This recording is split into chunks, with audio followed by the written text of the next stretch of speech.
Sprinkler ఇరిగేషన్కి డ్రిప్తో మనకు పోలిస్తే ఇది ఈజీగా హ్యాండిల్ చేయొచ్చు.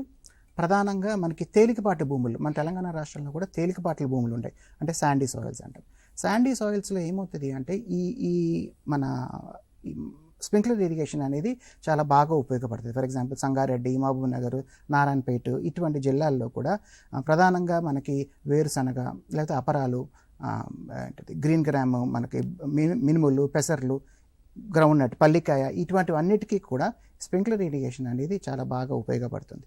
దీంట్లో చాలా మనం రైతాంగం గుర్తుపెట్టుకోవాల్సిన అంశము డ్రాప్లెట్ సైజ్, అంటే ఆ నీటి బిందువు యొక్క వ్యాసం, డయామీటర్. జనరల్గా మనం ఈ వ్యాసం 0.5 mm నుంచి 3 mm వరకు మనం ఉంటుంది. కాకపోతే ఈ తేలికపాటి భూముల్లో ఏదైతే మనకి ఇరిగేషన్ బాగా తేలిగ్గా వెళ్ళిపోయే భూముల్లో, శాండీ సాయిల్స్లో మనకి ఈ నీటి లభ్యత అనేది త్వరగా కిందకి వెళ్ళిపోతుంది కాబట్టి డ్రాప్లెట్ సైజ్ అనేది తక్కువ పెట్టుకోవాలి.